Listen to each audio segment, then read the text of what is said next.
Prokuroria e posaçme ka marrë pandehur 3 persona në lidhje me atentatin e dështuar në gusht vitit 2024 ndaj Aleksandr Prendit dhe familjarëve të tij. Për më shumë detaje, ne do të kemi një komunikim drejt për drejt tani me kolegen Klodiana Lala. Klodi, përshëndetje, për çfarë bëhet fjalë?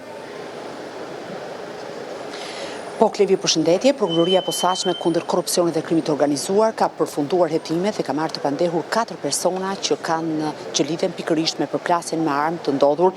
në 23 gusht 2024 në fshatin Ranc të bashkisë së Vau të Dejës, ku antarë të grupit kriminal Bajri kanë shkuar në këtë fshat me qëllim për të vrarë Aleksandr Prendin. Konkretisht janë marrë të pandehur Izmir Sakicaj, Samuel Troshani dhe Franco Leka, të cilët sipas prokurorisë posaçme janë të dyshuar si antarë të grupit kriminal të drejtuar nga Safet Bajri Rustemi. Ndaj tyre rëndojnë akuzat e sigurimit të kushteve dhe mjeteve materiale për të kryer vrasje kryer në bashkëpunim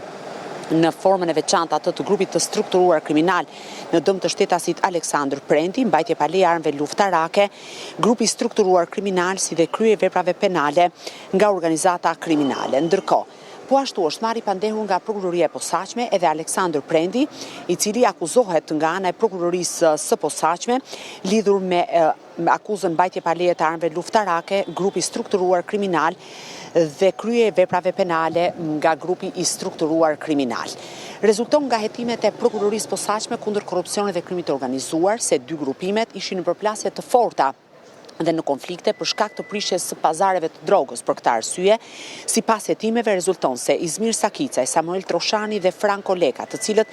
në video dhe në pamje të ndryshme shfaqen jo vetëm duke qelluar me armë, por edhe në shoqërinë e Safet Bajrit, janë nisur me 3 automjete, 2 Audi dhe 1 automjet Mercedes, të blinduar që ky fundit është në pronësi të Safet Bajrit në drejtim të Rancës, dhe në momentin që ka mbritur në këtë zonë që kontrollohej nga Aleksandr Prendi, ky fundit është kundërpërgjigjur me armë. Nga përplasja që ka patur mes 2 grupimeve, për fat të mirë nuk ka patur të lënduar, por sipas prokurorisë, qëllimi i antarëve të grupit kriminal Bajri, të cilët janë të dyshuar për veprat që citova më lart, ka qenë që të vrisnin Aleksandr Prendin. Ndërkohë duhet theksuar se nga hetimet ka rezultuar dhe janë kthyer jo vetëm rrjetet sociale të personave të dyshuar, por edhe kamera sigurie në lokale të ndryshme dhe këta të fundit, pra Sakicaj, Troshani dhe Franco Leka, të cilët sipas pak veprojnë në kuadër të grupit të strukturuar kriminal dhe në kanë prirje të theksuara kriminale pas janë të përfshirë edhe në vepra të tjera penale kundër jetës dhe shëndetit të qytetarëve,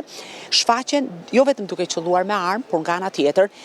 kanë armë të ndryshme të varura në mur. Gjithashtu ka rezultuar se në pamjet filmike të disa lokaleve të ndryshme dhe kryesisht në zonën e Dobraçit, ata shfaqet në praninë e Safet Bajrit. Në lidhje me ditën e ngjarjes dhe konkretisht ngjarja sikur se thash, ka ndodhur në datën 23 gusht 2024 në orën 17,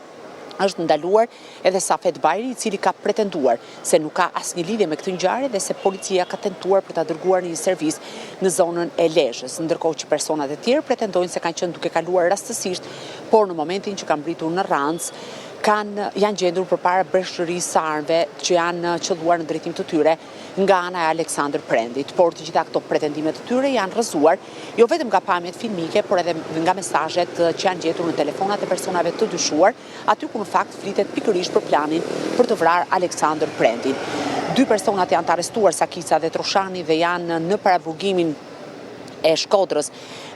ku janë të dënuar dhe të dyshuar për vepra tjera penale, ndërkohë që Aleksandr Prendi nuk është arrestuar të paktën deri në këto momente. Rezulton gjithashtu se antarët e grupit kriminal Bajri akuzohen edhe për vepra tjera penale, ndërkohë që Safet Bajri, i cili nuk është marrë i pandehur në lidhje me këtë ngjarje sepse nuk ka rezultuar të ketë lidhje në mënyrë të drejtë për drejtë, të paktën deri më tani, ndodhet në qelitë e paraburgimit pasi akuzohet në bashkëpunim me Asmer Bilalin dhe Behar Bajrin kanë qelluar për vdekje Fatbar Licin, gjagjain e Ibrahim Licit, që konsiderohet edhe si kundërshtari i tyre i përbetuar. Po, Klevi? Mirë, Klodi, faleminderit për gjitha informacionet që ndodhet me ne. Faleminderit juve.